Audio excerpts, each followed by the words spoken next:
When I first began working in the field of disability, it was 1971, and some of the first names I heard were Bengt Nirje and Wolfensberger and Burton Blatt and Steve Taylor. I heard he was trying to get admission. We should look at him twice before we let him in. But in part, the history of the center is so strongly tied to historical moments that Bengt has been involved in. And one significant moment was when Bengt came to the United States and toured our institutions. And someone who was on that, I don't know, it's been pointed out that in Scandinavia we treat our animals better than you treat your human beings.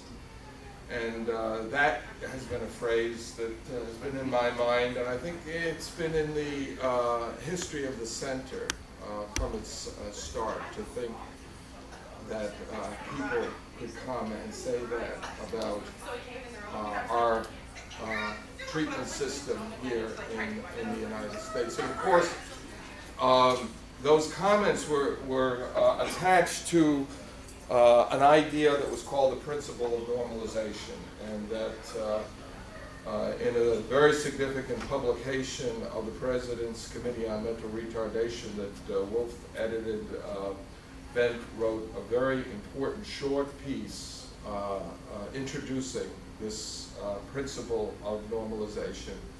And I would have to say that that has been the basis of the center's operation and has become our national social policy. So honored to have been here with us, and you have been with us all of these years here at Syracuse, and it's so nice to have you physically here. Welcome.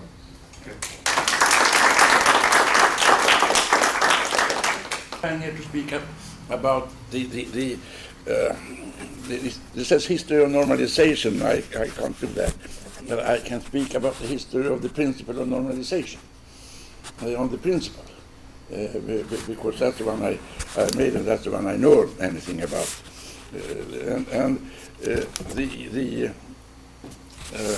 It's easy for me to do it now, really, because I just out with a book.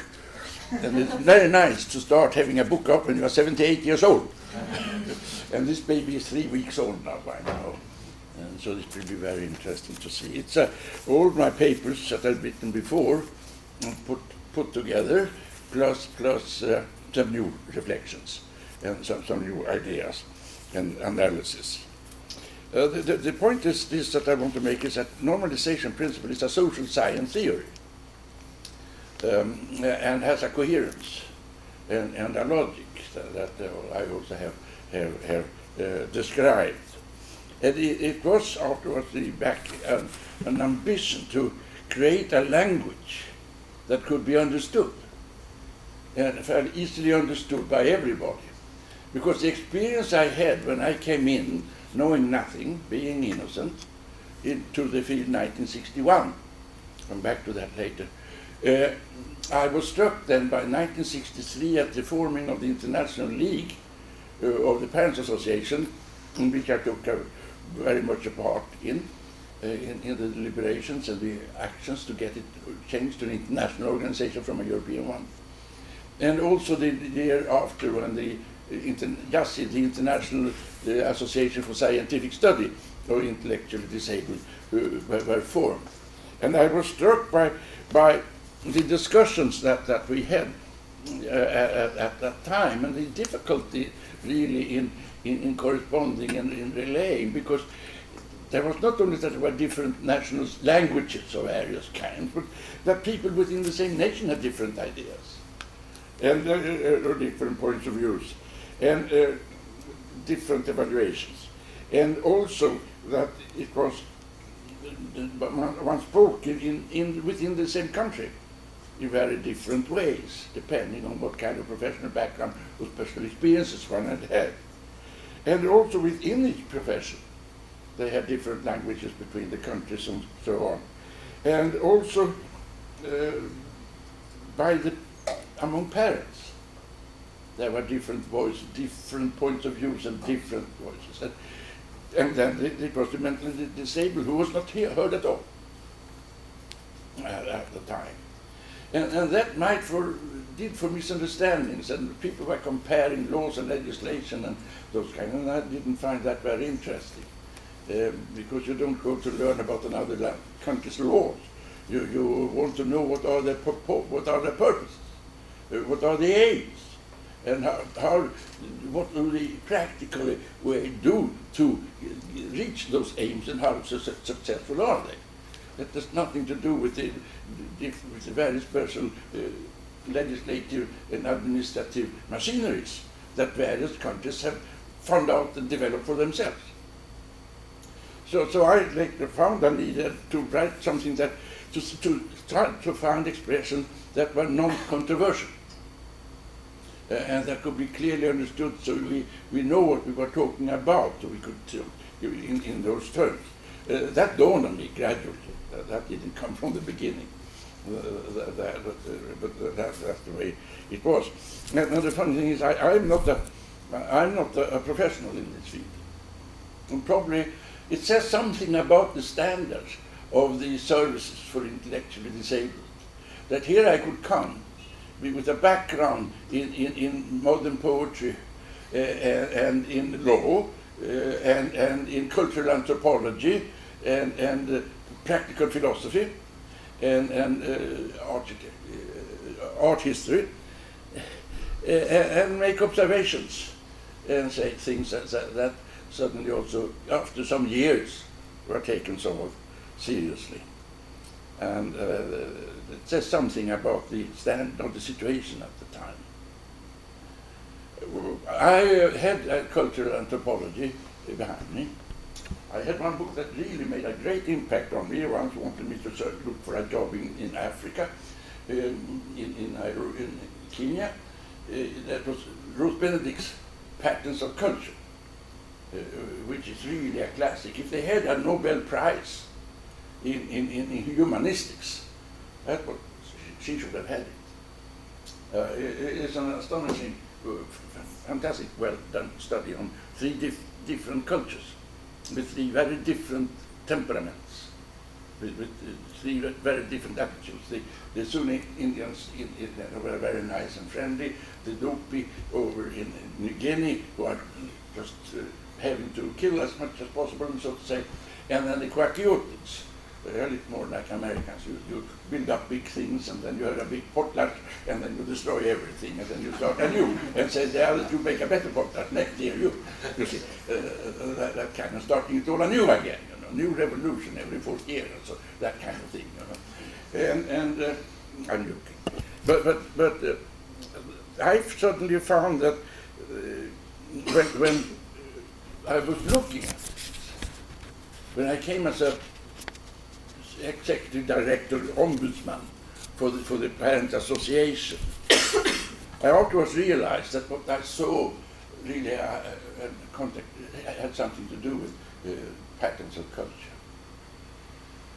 Because my job was, 1961, was to build up, I was the first hired hand in the Parent Association, and to strengthen it.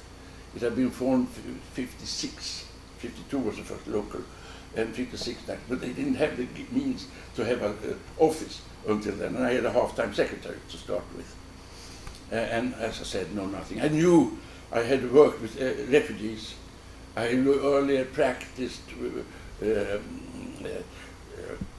group dynamics that I had studied a little, and I used that in the work with refugees, and I later come on to work with a group of cerebral palsy young men that I educated in Hemingway, being one of my specialties. I was at Yale University in 1951, 52, 53, studying comparative literature, structure analysis for Cleant Brooks and Norman Holmes Pearson and Winsett Jr. and René Welleck and all those fantastic persons. And it was a fine education. And Norman Holmes Pearson threw the education of Henry Adams at me, and coming from Strindberg, country that was a very different kind of experience. And the Adams have followed me ever since, all the Adamses. Where was I? When I then went out I was there to strengthen the association, to build it up, and to be a lobbyist, to increase pressure, to work on new legislation, and then to start the first sheltered workshop in Sweden, connected with a research project at the Uppsala University, where I had my roots. And that was what my task were. And as a press group, I used it on the colleagues like Carl Grunewald and on special occasions. So I was involved in their work with their people out on the country. Sweden was run by counties in the services. Grunewald was the inspector. And also I took part in these inspections, and I took part in, he attacked them from the top, and I attacked them through the parent association. So we squeezed them between ourselves, and our technique for that developed very well during the years when we have become familiar with each other and the way we worked. The main thing was that I had all kinds of languages, so I was sent out to England and the Netherlands and Germany to study sheltered workshops, and that's how it began. But I came out and saw the situations among the families when I went out to the local associations. And they didn't live in hotels that much, because we couldn't afford that. So we lived very often with families who took care. And that way I got to learn a lot about family problems, the problem family had, because of the lack of services. And also, I also took every chance I had to visit the institutions of various kinds and programs of various kinds. And I always tried to sneak away to speak with the people there. Because I learned from a refugee work, where I lived in a camp, and also that it's from their point of view that are the significant ones. So I was known then for getting in touch with, talking with, person to person, so to say, with people with intellectual disabilities. And I also did so when I talked to youngsters. And that was how I learned. And that combined with that I was then, as knowing language, I was sent to all the international congresses there were, and programs. So I was taking part. I mean, my presence, and I knew since the refugee work with Hungarian refugees in Austria in 56, 57, took him into becoming the president. He was a medical doctor. He was vice president of the Swedish Red Cross, and their representatives in the International Red Cross. A wonderful man. And we hit it off. And he became suddenly, when the president died, suddenly the Dutch president suddenly died, he became the president of the European Association. And then we wanted it to an Italian one, to an international one, so he and I met with Ignacy Goldberg and Henry Kohl, 1963. And that was it. So then it became an international association. And by going to all these congresses, I heard all the experts at the time speak. Tissar, Gunsberg, Goldberg, Moiselar, Wehrmeyer, Kurslik, etc., etc. So I got quite an education, because in Swedish I have very few books. The Swedish professional standards were good in special education. They were very good in through the centuries and up to far up in the 60s and 70s. And their teachers, the school where they educated teachers was very, very good. And that had certainly an importance. because it was on the pedagogical side that Sweden was most developed when it comes to the service. Then they had very good physiotherapists and nursing and so on, but it was really the education programs that were ahead of things. And then also the way that they were building. They were building institutions with the new laws from 44. They built new boarding schools, and very nice. So and they built, with the law of 54, they started to build the new institutions. Small, we are a widespread country, and that is. But there was one thing about those nice institutions: we didn't want them. So when I came, I learned that the family difficulties were great. There were very little services in the community. And also I saw miseries in the institutions. I was very upset when I once saw a room with 10 children that was badly dressed and nothing to do. And I was upset when I found bedrooms for 10 or 12 persons. I thought that was inhuman. I was going to see some much worse things than later in Denmark and later in the United States. But already that kind of thing shocked. And when I started, my starting point was this, that the Parent Association wanted to have a new legislation that put the stress on development in the community and stop the building of institutions. And that was the basic line that I had to start with. It's not my invention. It was the platform of the Parent Association, as well as it was in Denmark that had a more difficult situation. Because Denmark had a legislation that was taken in 1959 that Nirje had worked very hard to get. And that the Danish legislation was about the structure of the state institutions. In Sweden it was the counties that was responsible later for the program. But in Denmark it was the state. And they had large or tight population, so they built large institutions. There are several that are over 1,000. And I was shocked that to see bedrooms for 20, 24 school children. I saw one with 40, 45, 50 children in cribs, because they were often severely disabled, multi-disabled. And I saw one where they had a prison for juvenile, for intellectually disabled, in the midst of the whole institution.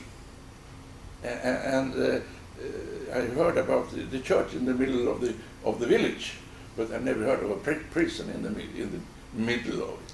And when I was sitting with Mac Mickelson in 1963 discussing these things, I come back to that, he got a telephone call.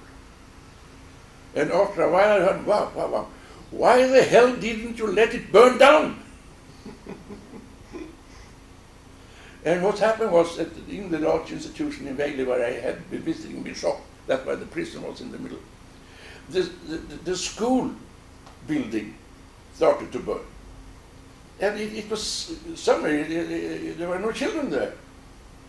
So that's why he wanted it to burn down, so they could start afresh and get the kids out of there and do something else, because it was a catastrophe. But they had been eager and they had succeeded, and he was so bad. He was very angry. And I think that was about the moment we found each other, because I told him what I thought. I've been sent there to represent my views on institution, Parents Association views on institutions, because I had started to get known for saying that was not a very good thing. They were not good, and why, and so on.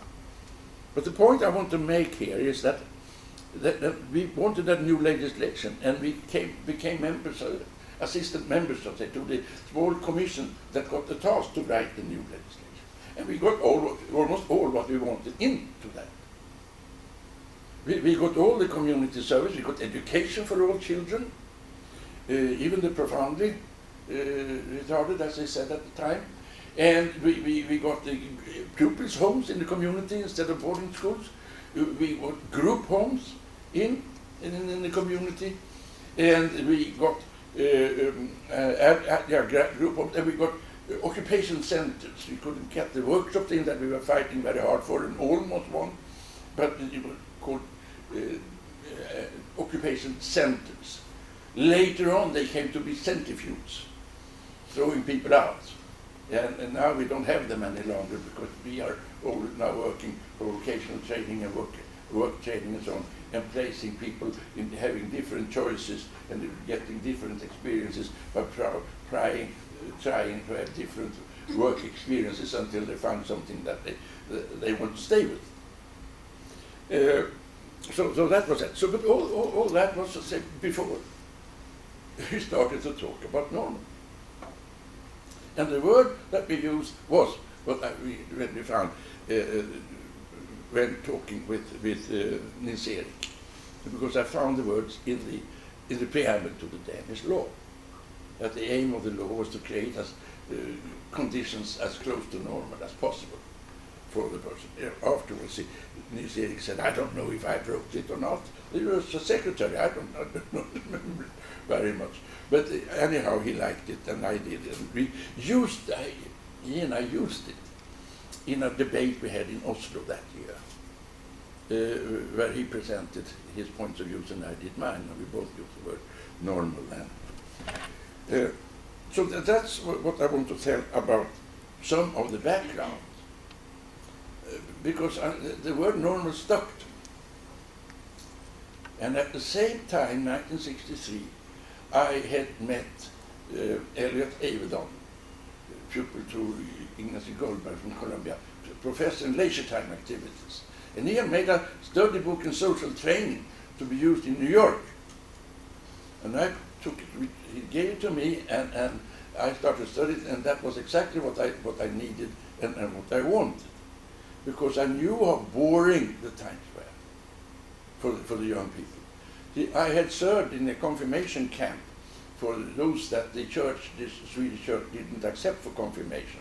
And I worked there together with a priest each summer, because I had said from the beginning that I need to have opportunities every year to be in close touch to people that are disabled. And I strictly hold them to that it was part of the agreement on my employment. I wanted to be in touch with realities. And that came to be important, because gradually what I learned when I talked to youngsters, young adults, and when I talked to people in the institutions, was that they felt sad and felt sorrow because of the sorrow that the parents felt because they had a retarded son or daughter. They were all very much aware of the pain of the parents because of that. And I thought that was kind of overlooked. And I know that it weighed rather heavily on them. And that's why they know there was sorrow that they couldn't leave the institutions. But they were also aware of what siblings and other people were doing outside. And they didn't ask, they didn't get answer, why am I the way I am? Will I be better? Will I ever come out? Nobody answered those questions, not in a proper way. And that started to strike me as not right. So in my lectures I started to use a device that I compared a normal day of an ordinary family with a day for a family with an intellectually disabled child, son or daughter, of different ages, and find out what were the differences for what stopped the parents from having a normal family life in the community where they were living. What were the hindrances and what could be done now?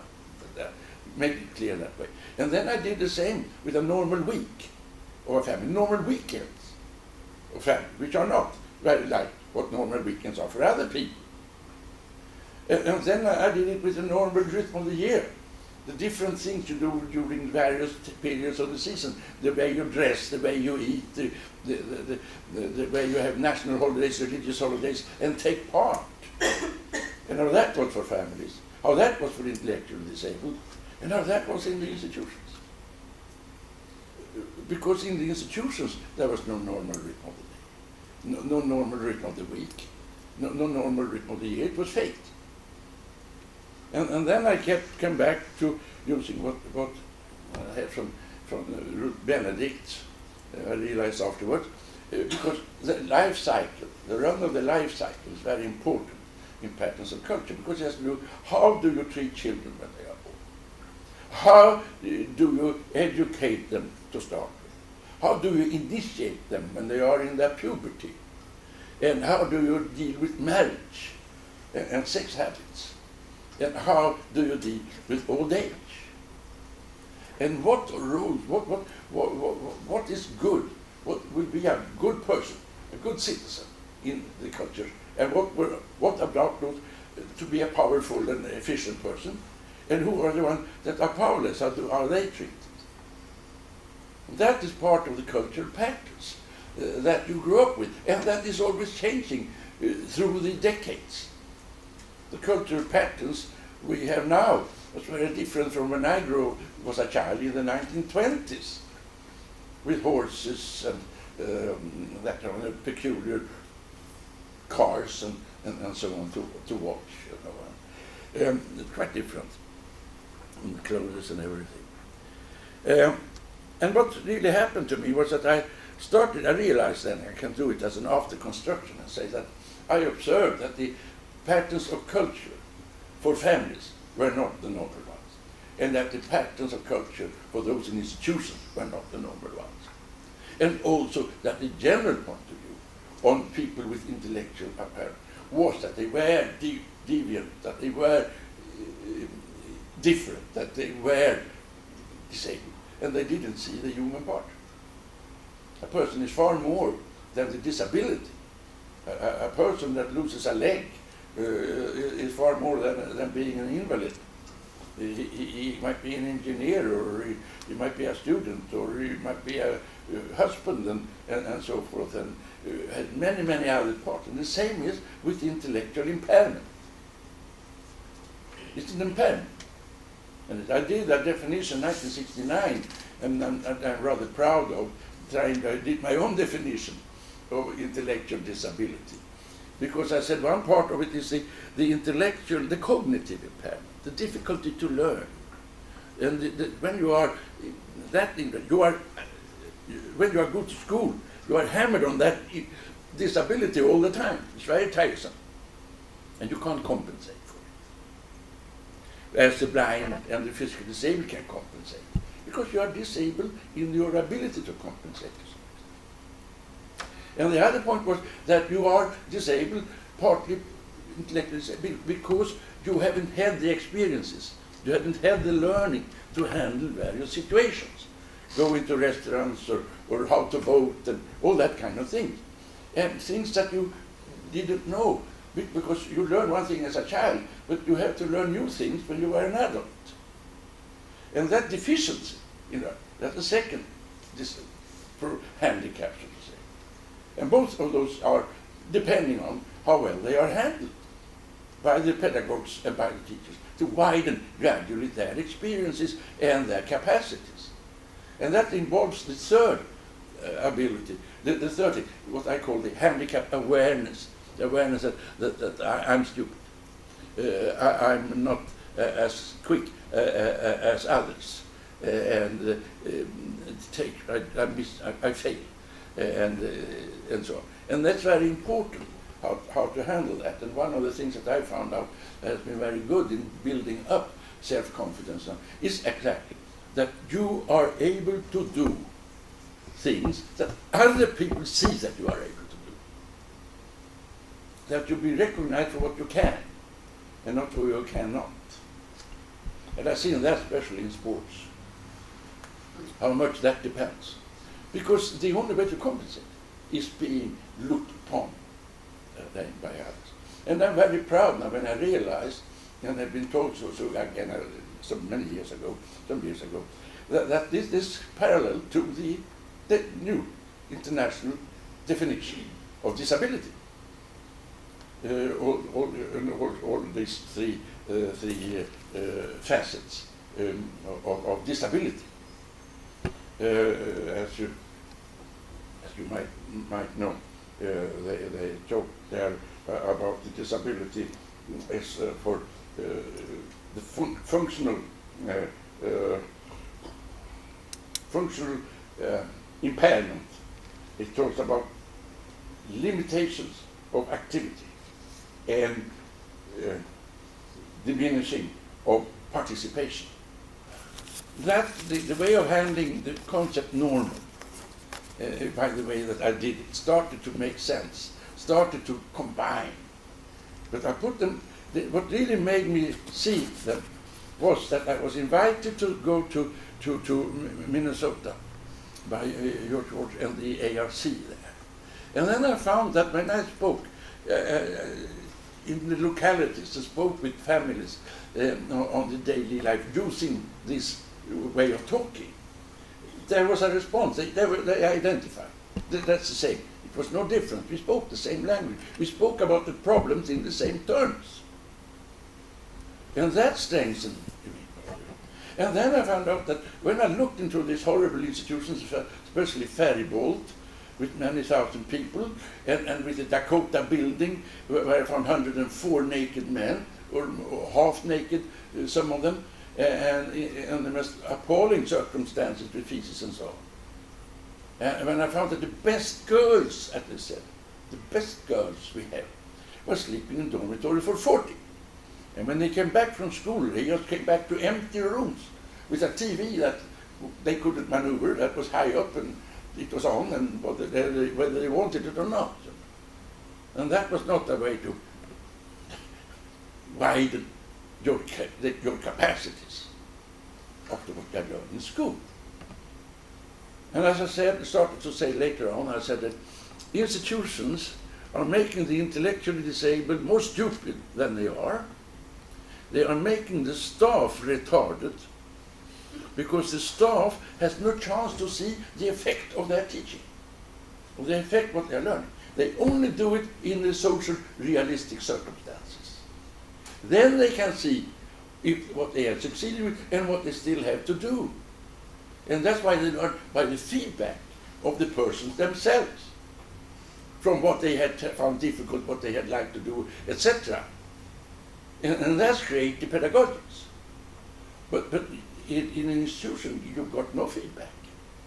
You were only told you do this, or you all do this, that way, and so on. You had the hidden disciplinary, prison-like rules of order that did not relate to any meaningful social existence.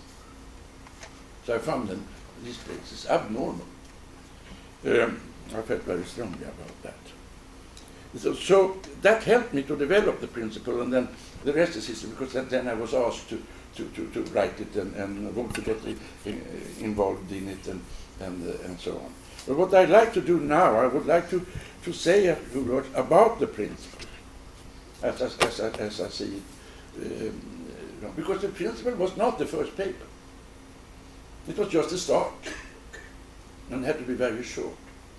And all the year after, I developed it further for the British Journal of Mental Subnormality. I want the word. And my word for intellectually impaired development, this word, as we say, was called mentally retarded in the American version, was changed to subnormals. And the normalization principle for subnormals, that's something.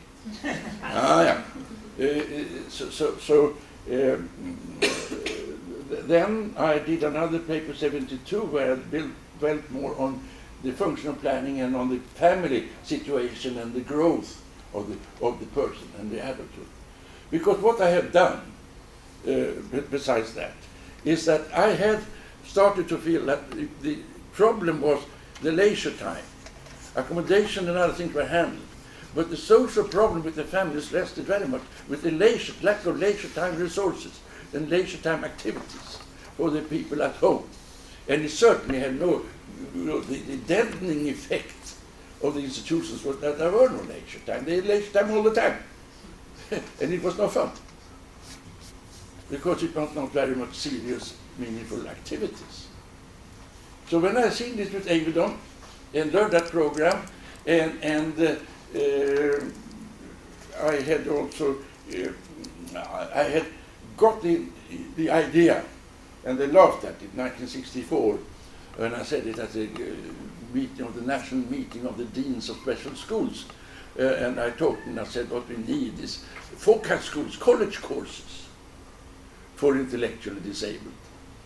And then they laughed, and one of them get up and put me on the shoulder and say, "You are funny, man. You are funny. Next year, I'm sure you were standing here and say that they should take the student exam and go to Uppsala University just like you."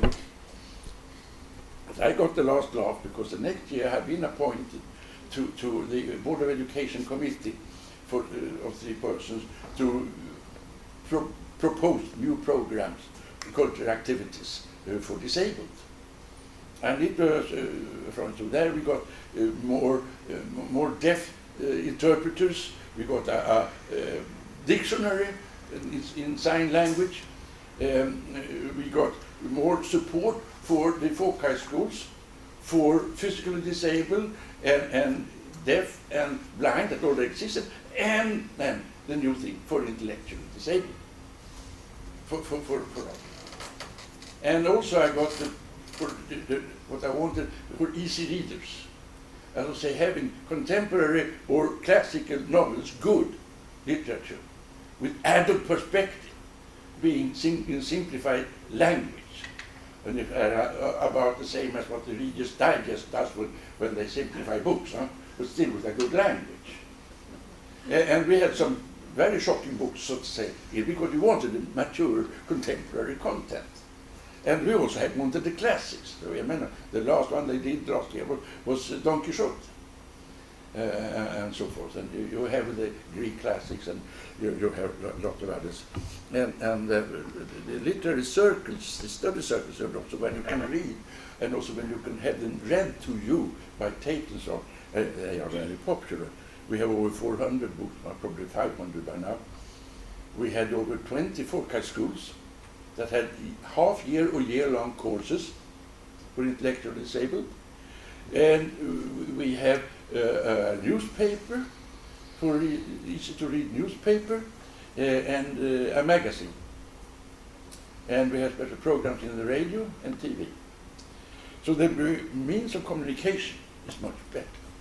Because what I found was important is that the process of growing old, of becoming adult, is a much harder and more difficult process than just growing up. Because it depends so much on how people look at you, how they meet you, and so on. And it's damn difficult to develop if you are physically disabled, if you are cerebral palsy. I know how they told me that they knew they had not the same, they didn't have as quality education as others. They didn't have any hope for the future, and they were powerless in their present situation to be more by both those that were in the small hospitals or boarding schools for them, on those who lived at home. They felt just as powerless and desperate, pessimistic as to their future. And then I found the same with the intellectually disabled. And that's why I found it so important. And then I wanted to do, so I started developing club activities.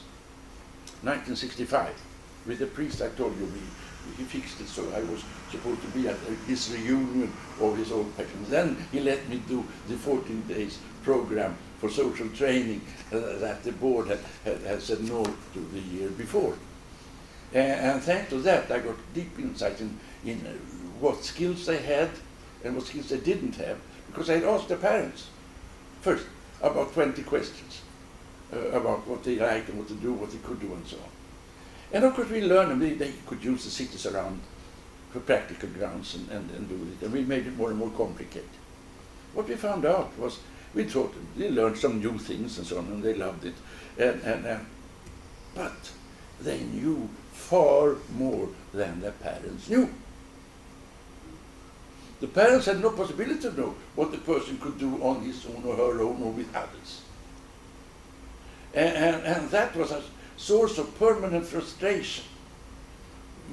Mom knows that I can do this, but my father won't allow me to go to a movie and so on. And that was the same all over the line.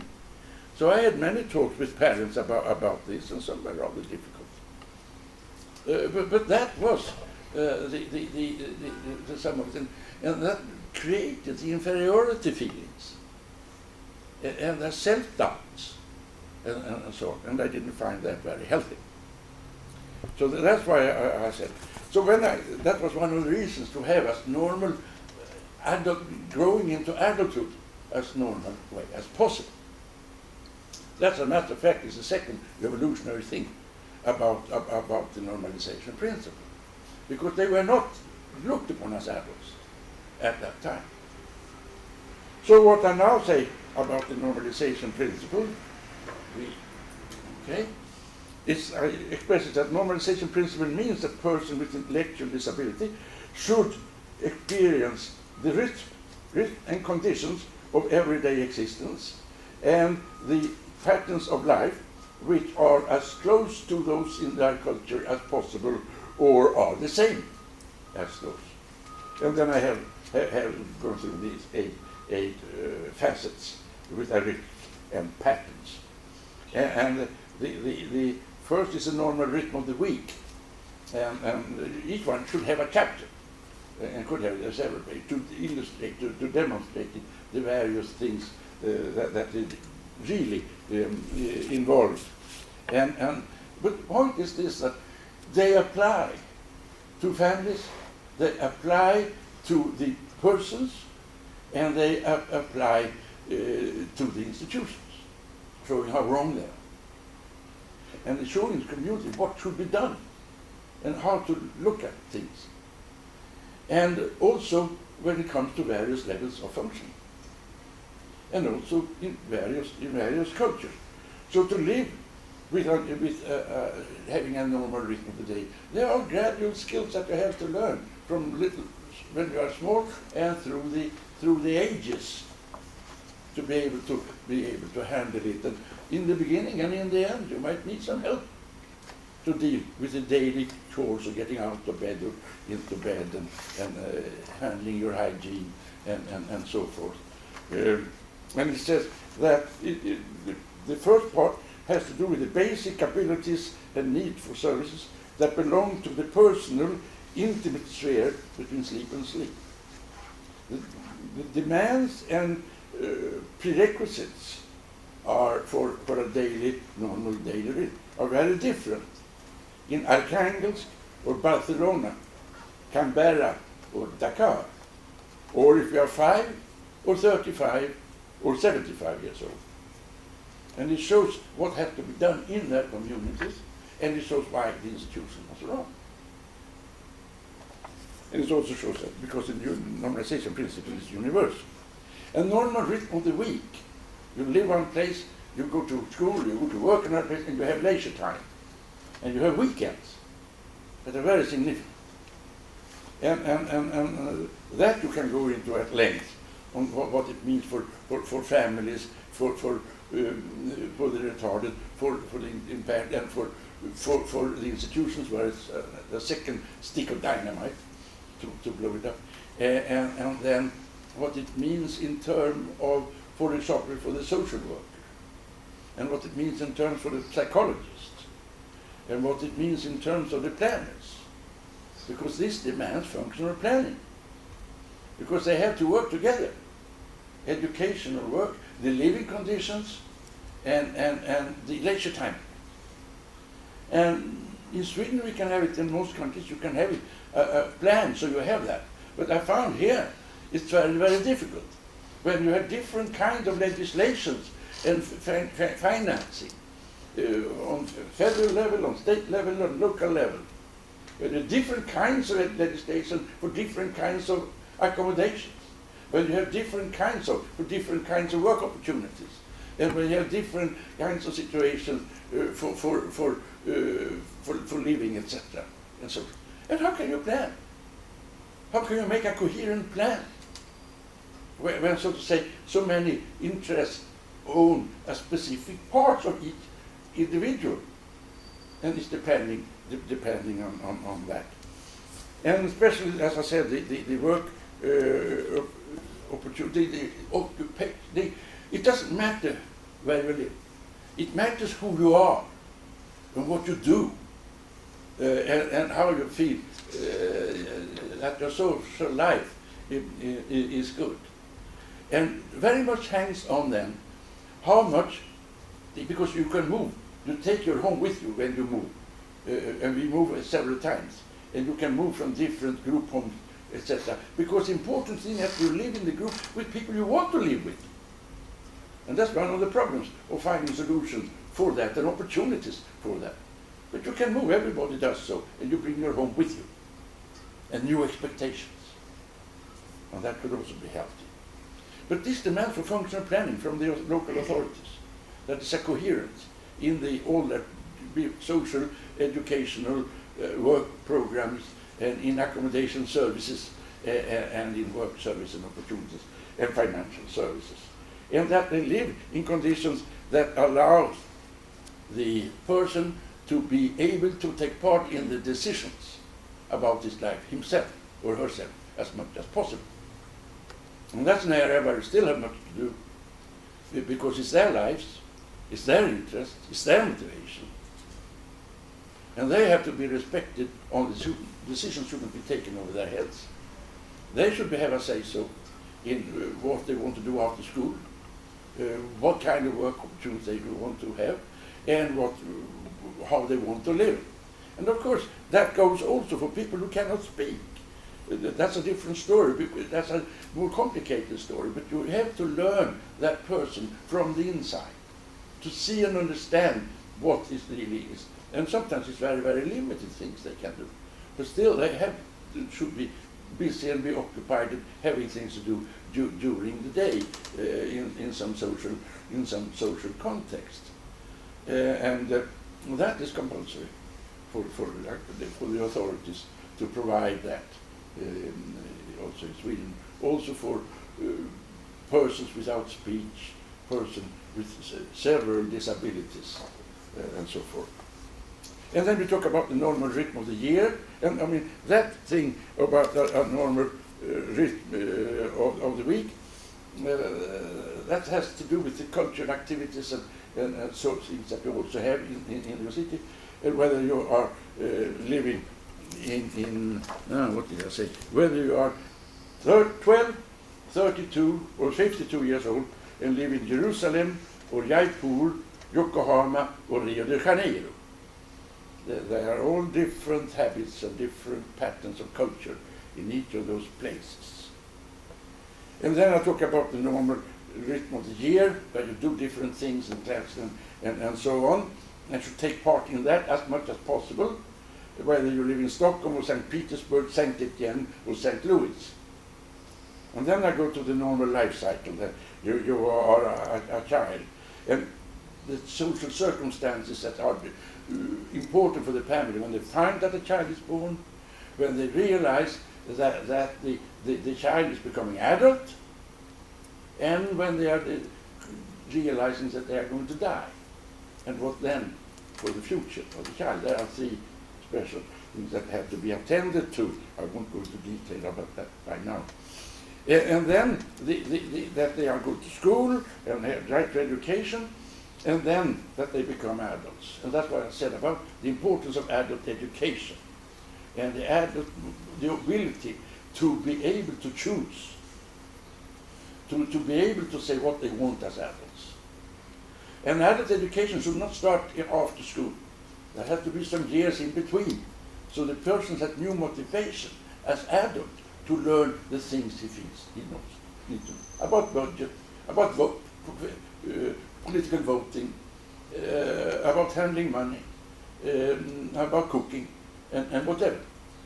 There are endless subjects for adult education evening programs there, and that strengthens the report.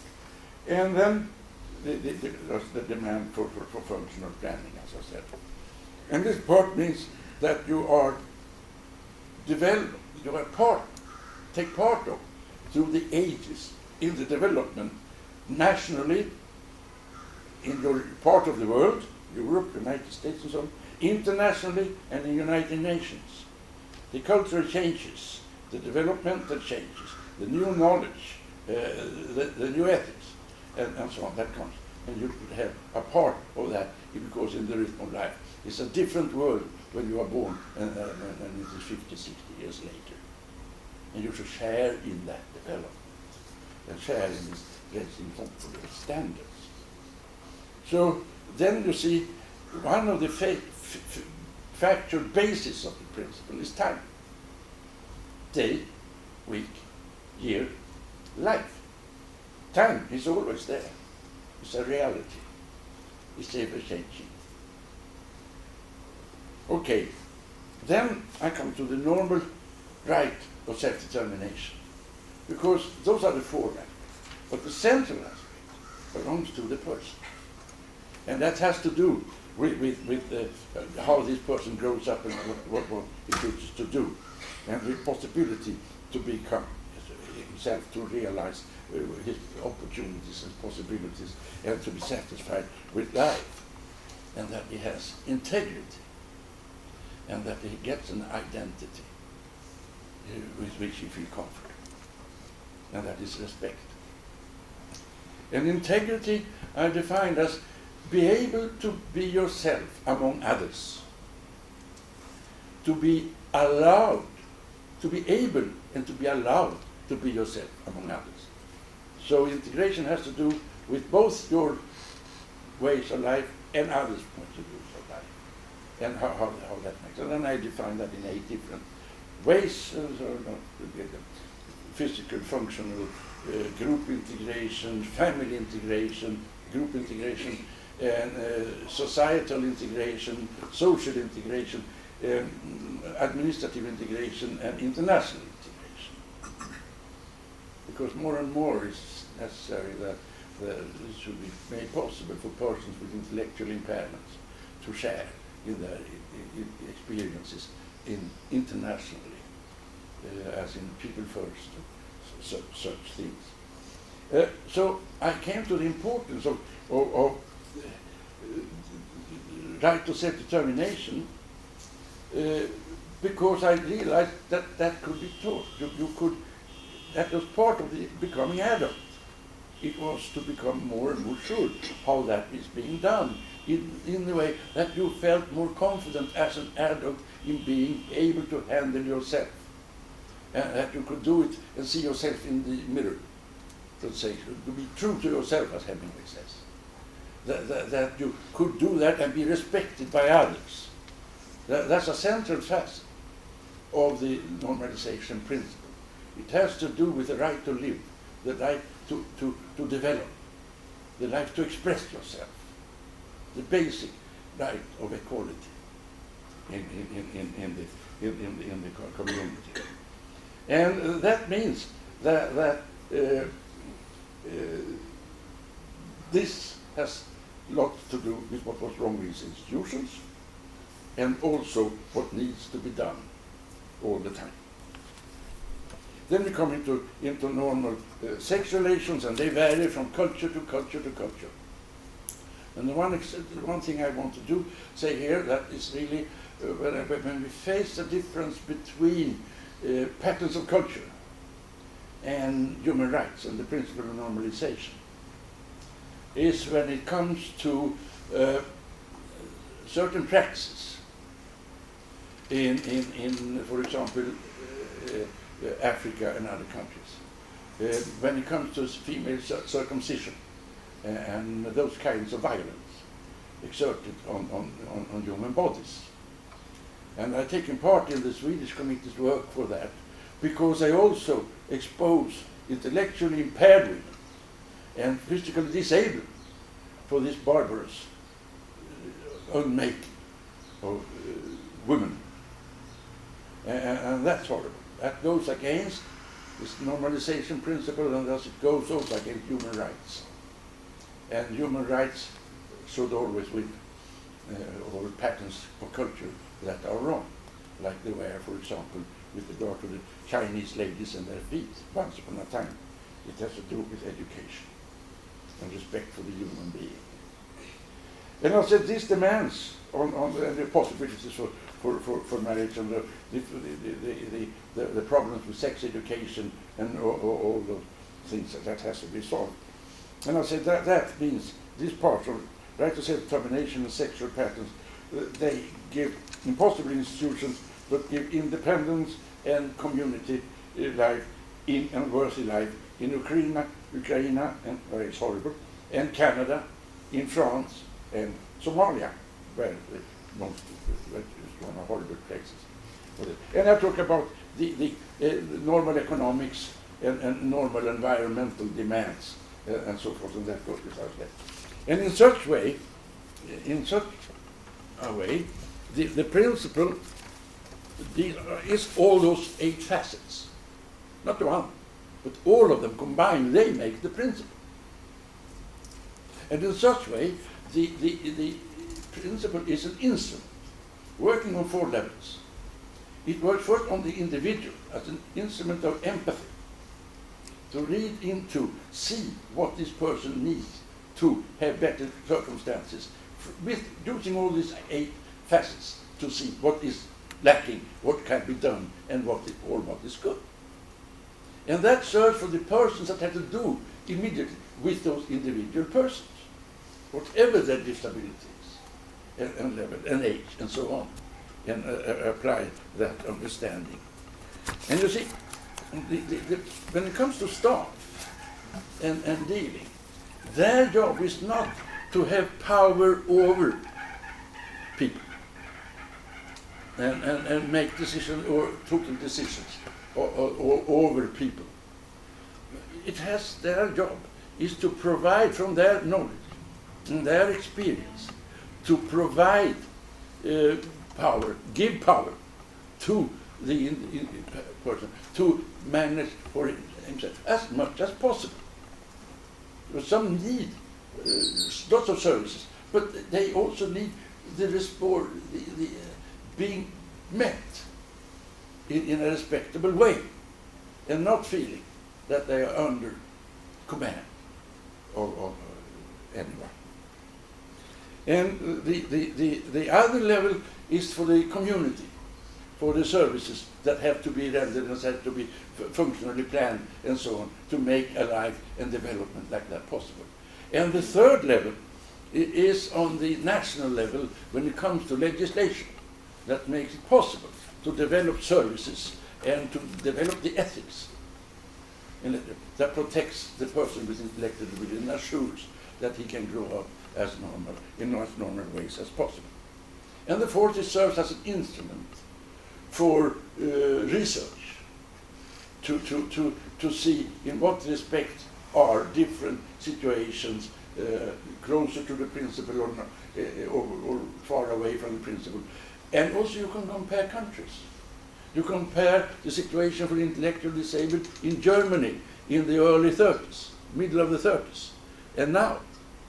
And you can compare the normalization situation in certain aspects in Japan, in Sweden, in Finland. That's been done. And you can look upon it in China. You can look upon it, for example, how was it for the intellectually disabled in Egypt 4,000 years ago, if you can get a research like that.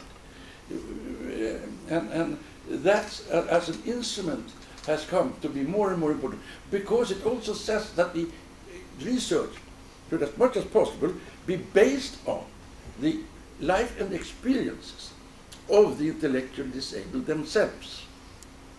We get more and more doctor's theses and so on built on studies in close cooperation with the intellectually disabled, interviews and analysis and so on, more and more. And that provides substance. One of the things that were very efficient was that when we had the new law, we got a new law in 1968, we got a new law, but that wasn't strong enough, we got a new law in 1984. Then I had 10 groups of intellectually disabled, 6 to 8 persons each group, that had 10 meetings, where, for 2 hours each, where they talked and discussed and put down what they wanted from the new law and what their expectations were. 250 groups all over Sweden was put together in one book, and it was one of the books that went to the parliament, members of parliament, to reflect on when they took the new law. And that book really was one of the strongest books that in that collection, because they come near to the everyday life and the real situation, social situation of the intellectually disabled that way. And that was done again for the new law 1994, and that was done then also that was for all disabled, but the intellectually disabled was there again. Because at that time, you see, the legislation for the intellectually disabled, the other disabilities had found out that it was better than theirs. So they wanted the same kind of thing. So that's the way that the normalization, because both the later legislation say openly that normalization principle is one of the 4 bases for the new legislations. And I don't think they have read me, but that's a different story. So that's how it is as an instrument. And I'm afraid we are going up to the final dash now. The point I want to make is that I'm very happy that this has come so far. That is implemented. I have the right of self-determination there. I have the basis and logic, and I have written about it as a social science theory. I am very much dependent on Myrdal's demands for a social science theory, but I deal then really with equality and ethics. There I am a Swedish philosopher, Hedenius, was my teacher, an outstanding Scandinavian philosopher, and far too little known, and Frankena. Hedenius and Frankena in Ann Arbor were friends, and Frankena's books on ethics and morals are outstanding and very fine, so I use them. And here I write about the equality, because I took as an example of Hitler, that himself ordered a boy to be killed, allowed it, and then from his own personal office said that they have to be killed, and they say it's fine and should be good. And then when he found out that it wasn't so popular among the doctors and the nurses, he said you better use gas. Find out about gas. And then they took 5,000 intellectually disabled children to Schloss Hartheim, outside of Linz, the favorite city of Hitler. And there they tried out various gases, and when the kids were gone, they took in 20,000 adults. And when they were gone, they had also found the proper gas, Zyklon B. And they could start using it in Auschwitz in a larger industrial scale. But it was done from his personal office. And as it came clear in the Nuremberg trials. After that, the story I talk about quality of life as a contrast. And then I go into reflections on revolutions, good and bad revolutions. And what is the center of the good is equality. And then I go into the equality concepts and how also the role of the disabled in that context, what it means for them, also in the everyday life, in the everyday awareness. I mean, we are living with liberty. We are living with equality. We are living with the pursuit of happiness in this and in many others, but we don't think about it. But these are everyday experience. It's not everyday experience person with personal impairments. And it certainly is in wide circles of the world. We have it to some extent here and in parts of Europe, not in the eastern parts. I've just been translated to Russia, together with Carl Grunewald and some others. Carl has arranged that. We have a Swedish program dealing with northwestern Russia. And we have a Norwegian Swedish program coming of the polar circle over to Russia. So we can deal with it. And we made the same experience there as in Romania and other places. That the anti-democratic dictatorship took absolute no notion of people with intellectual impairments or disabled. It's horrible situations. And many of them died in the way. It's filthy and dirty and impossible. But they are improving, they are coming things. The problem being in both Swedish experiences, Scandinavian experiences, and Swiss experience, is that the people think, yes, it's nice to work with it because it pays a little better than other works that we can have. But then they say, but why? It's stupid. There's no meaning in this, doing this with those people. It sits so deep. The lack of regard for equality, the lack of respect for human beings. And that's one of the problems we have with the old dictatorships and the generation that has grown up with that evaluation of certain persons and devaluation of certain others, which of course was built on a lie. You are not devalued, you are a human being. You might think you are born with bad luck, but you are only born. Thank you.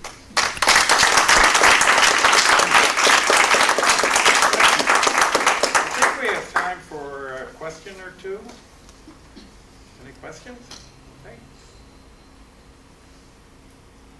Come on. No questions? Come on. All asleep. Arlene? Hi. Arlene Cantor. Yes. Hello. Hello. To what extent do you think this movement now from the United Nations to enact a convention on the rights of people with disabilities will affect the normalization principles and the intent of those principles in other countries? I'm quite sure I heard everything, but Sorry. I, The United Nations now is considering a convention, a treaty on the rights of people with disabilities. If you could comment on what you think that influence would be. yeah, I can, because a friend of mine is in charge, has been in charge of that. His name is Bengt Nirje. He's blind. He's a social scientist. He was the director of the Swedish Association for the Blind. He sat with me on the board of the Stockholm Sport Federation for the Disabled. He was a good sportsman, as blind, in the end of the 60s. And he became member of parliament. He later became associate minister of social affairs, the first blind that ever was a minister in Sweden.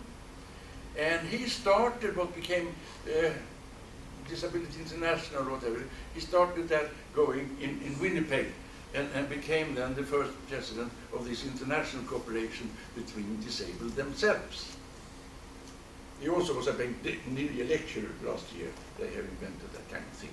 And he was then the man, the person that Kofi Annan nominated as being his representative in the field of disability. And he had his own office and traveled around the world. And he was the man behind the standard rules. Those 16 standard rules. And that also encompasses the normalization principle, or the point of view of that one. And the funny thing where I laughed at lately, I wrote the principle. I knew that it was for all disabled, because I've been working with sports paraplegics since 1962, and amputees and blind and polio and so forth, as well as international. But if I had said so, they would, no, that would have made the thing impossible. So I write now in my book, but now I can study that. I know that it is applicable also there, but they have to find it out. They have to write about it themselves. And Bengt Nirje agrees on that score. And now what it was coming is a result of this.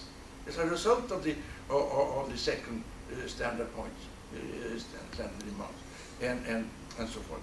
So I'm looking forward to what will develop there, and I feel confident about it. Because the word about this has spread so much. But there has been a tremendous development in the activities of the disabled people themselves, all around the world. It's been such a development in the sport for disabled. I was on the board of the ISO, the International Sport Organization for Disabled, that was started from the old war amps and war blinds. after the Second World War. But then when they grew old and tired and were only good at this, beer heaving, they left it to a younger generation. We are now having sports participation from 156 countries around the world with disabilities. And the standards of the sports and the standard has risen considerably. Because as soon as they come to other countries and see what can be done in forms of prosthesis and of course of training and so on, it widens. And they suddenly become heroes at home. And that makes it increase. And people are developed. You really have to be strong to be disabled. And that's part of it. And that's why you have that thing. The problem is that we still have such misunderstandings with regard to intellectual impairment that many countries, especially United States and Canada, do not want intellectually disabled to take part in the Paralympics. Because I was one of the Constitutional Committee sitting on writing the standards.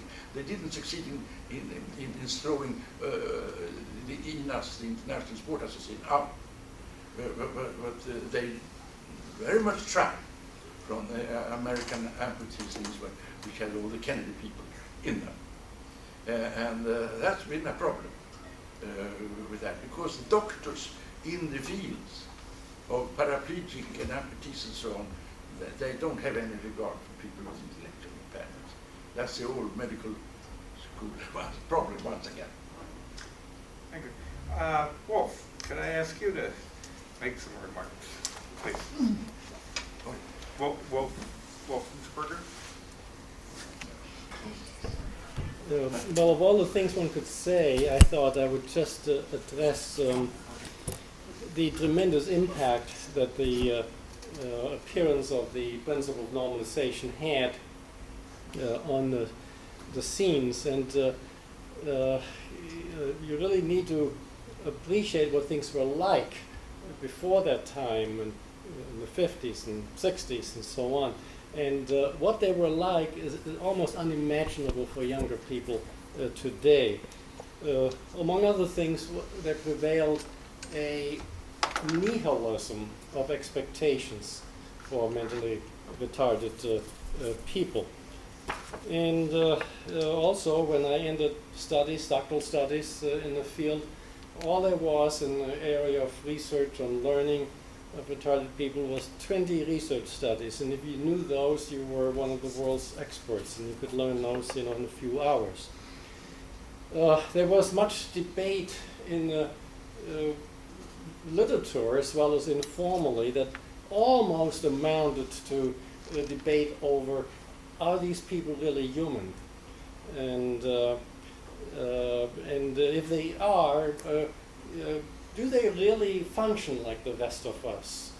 So there was just endless studies developing in the 50s and 60s on comparing the perception and the learning and the memory and this and that to see whether the processes were essentially the same but at a less efficient, less productive, less competent level or not, or whether they were qualitatively different, which is what a lot of people expected them to be. And so many of the studies ended up exaggerating only slightly, translating it a little bit, sort of with, oh my gosh, look, they are just like the rest of us in this and this and this. It's just not as good, but they're not really qualitatively in a different category. In most states, there were few or no institutions.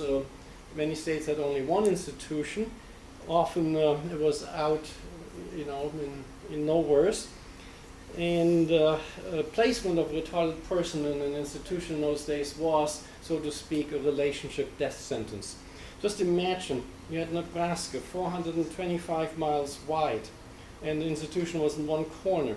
If you were from the other corner before interstates, you would have to travel a long, hard day just to get there. Visit the day, because it would take you one long, hard day to travel back. And on top of the other, the stigma and so on, well, people detached themselves. So same about Tennessee, if you wanted to visit your retarded relative in, this happened to be in the center of the state, you still had many hundreds of miles of narrow and often mountainous roads, and so you had mass abandonment, and of course unbelievable anguish by the residents about that. Most institutions were unbelievably bad, so much so that the closest analog, if one can invoke here, is a concentration camp without the gas chambers, so to speak. No official executions, you know, high death rates, but no official killings. Other than that, other comparable conditions. And of course, our own Bert Blatt was one of the people who documented that in his Christmas in Purgatory. Also, before 1968 and 67 so on, there was no place in the field where you could criticize institutions. It was not allowed, no professional forums. So you had to publish things yourself, fly-by-night publications, or even fictionalizing some attendants wrote about their experience, and they wrote it as fiction. It wasn't fiction, but that's the way they had to write it in order to get it published. And most professionals had never seen a person more than mildly retarded in normal circumstances, you might say, or relatively normal upbringing and normal activities, normal settings, and on and on and on and on. And other than the institutions, there wasn't much around. There were a few really worthless so-called diagnostic and evaluation clinics or referral clinics. They were at the universities, run mostly by shrinks and set up mostly to consume federal grants. And then there were a small number of segregated special classes for the so-called trainably retarded in public schools, and they were essentially kindly daycare settings. There were a modest number of public school, so-called EMR, educationally mentally retarded classes, often clustered in separate centers altogether. And a class might have children from anywhere 8 to 18 in it, including some who were not retarded, because those classes were the waste buckets of the public school system.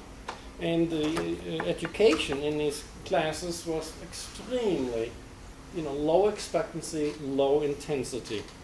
The best thing they did, which they did relatively well, was, you might say, socialization. And that was about it. Some parents operated day programs, usually for the more severely retarded children, later for the more severely retarded young adults, and there was kindly babysitting, you might say. And often it was just a few hours a day, a few days a week, and a very short program year. In 1960, Michigan opened a newly built institution for the mentally retarded, the Plymouth State Home and Training School in Northville, Michigan, which was anticipated to hold 1,800 people. And I arrived there as Director of Research and Training in 1963, and here's what I discovered. By that time, there were 700 residents. The buildings had not all been completed yet. There was not one single classroom planned for the whole institution. So we're going to have 1,800 people and not one single classroom. There was only one teacher and one teacher's aide. And so classes had to be improvised in places other than classrooms. Now, if I could have the picture, the first one that shows Bengt when he lectured in North America in the 1970s, and the second one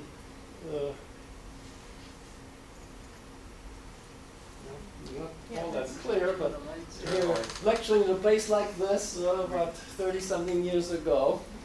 The next picture, please. Well, let's see that.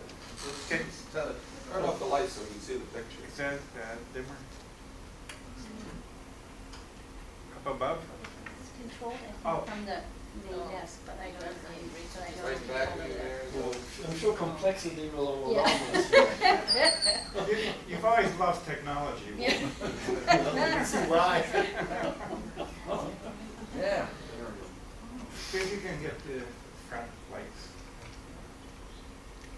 Ah, very good. All of it. Now, wasn't he handsome? He still is. It hasn't changed. So, that's from 1971 in Waterloo, Ontario. Oh, yeah. Hank Bersani took that picture, some of you remember Hank Bersani. Yeah, It's one of our own batches. I remember the occasion. Yeah. And the next one, I was well, my first this is the this is not was not at Plymouth, but this was the kind of arrangement at Plymouth and elsewhere that people had to make in order to get children out of the day homes or bedrooms into some discrete space where some kind of developmental program could take place. In the hallways, you know, and unused toilets and storage rooms, and so can you imagine that? To come back to the Plymouth situation, and why? Because the expectancy was that this was a facility for the most severely retarded, and they were never going to learn anything. They would be, medical patients, you see, and they'd never ever learn anything. There would never be teaching and development and so on. And the superintendent, who was a pediatrician, even said about the children there, he said, let's wait till they are grown up, then they're easier to work with. Because when they were small, they were handicapped and maybe not ambulatory and what have you. And they would have wards with maybe 70 people in a day room with big picture windows and 7 attendants sitting on the outside of the picture windows looking in and doing nothing. Now, why am I telling you this? Because that was the institution that had the highest per capita cost of any public institution in the United States at that time. The highest per capita cost, or expenditure, I should say. And yet that was a prevailing condition. The reforming, the dominant reform idea of the 60s was we got to build a larger number of smaller and more dispersed institutions. That was the leading reform concept, and one of the most radical reform ideas was that had only a tiny following in the United States was that of Jacques Tizard in Britain, one of my mentors, who was thinking in terms of more services, not much beyond more services, and these would be still in relatively large settings and large, for us now, residences and a vast number of sheltered workshops. Every adult would be in a sheltered workshop commendably, including the severely and the profoundly retarded to a large degree, and a modest number of large group homes for children and adults. And it would be all right for those to be clustered on the grounds, of multi-service centers, like the workshop here and the 3 large group homes next door and so on. And I have to say, even Bert Blatt in Christmas in Purgatory still thought that what he called the Promised Land was a seaside regional center. So it was a small institution that included day services and so on. But this was paradise for the mentally retarded. And the very most advanced minds in Connecticut at that time, with the regional center concepts and so on, was that 18 was the irreducible amount of retarded people who could live together in a special residence. You couldn't have a building for less than 18 retarded people. So you see, the absence of atrocities was seen as paradise, you might say. the idea to apply normal conditions to the retarded was like an atom bomb. And I can tell you, you cannot imagine the contrast and the impact of that idea, that it was not understandable in the beginning.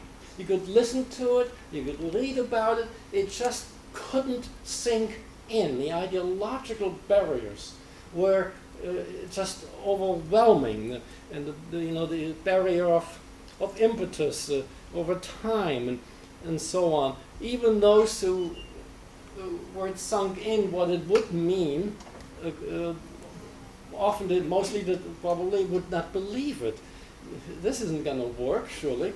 And that included an awful lot of parents. And even those who embraced it initially really only did it fragmentarily, a bit here, a bit there, rather than in its totality. And in essence, a war broke out over the idea. A very, very severe war. And those of us who were at the forefront of teaching normalization or anything resembling it were subjected to vicious vituperation, just on the edge of bodily attack. I mean, people shaking their fist at you. And when I took my children to the institution town, I had to tell them, don't tell anyone who you are, you know. And there are still people alive to this day. There's this old knowledge that emotional memory is the last thing to go. You forget the intellectual elements. To this day, they harbor hatred for some of the reformers of this day, even though they perhaps no longer don't disagree with a lot of things, but the hatred that's stuck with them to this very day. Now you'll find a lot of this history written up in this book, and the presentation of normalization for the first time in print, took place in this book, The Changing Pattern in Residential Service for the Mentally Retarded, which was published by the President's Committee on Mental Retardation. And it was so new that they had to go back and retranslate it to Danish and Swedish because it hadn't even been written up there. So that was the first really cohesive presentation of the idea in English in 1969, written in 1968 actually, then published 69, and they similarly translated it into German. And a great deal of the history of how bad the situation was, you can read up in an article of mine, Reflections on a Lifetime in Human Services. And the story of the first massive statewide and local implementation of normalization that took place in Nebraska, and that is described in a recent book that just came out. So that's about all I wanted to say about the impact, mostly for, as I said, the younger, newer people who just simply cannot appreciate how revolutionary this was. One last thought is that Bengt talking about thinking what would a normal day be like and all of that. And today still, I'm giving workshops, mostly aimed at parents, on an ordinary day. Still trying to teach them to this day what an ordinary day in the life of a handicapped person would be like. So that is something people have to continue to learn, probably on an ongoing basis. Thank you. Wolf, thank you, Ben, very much. Appreciate it.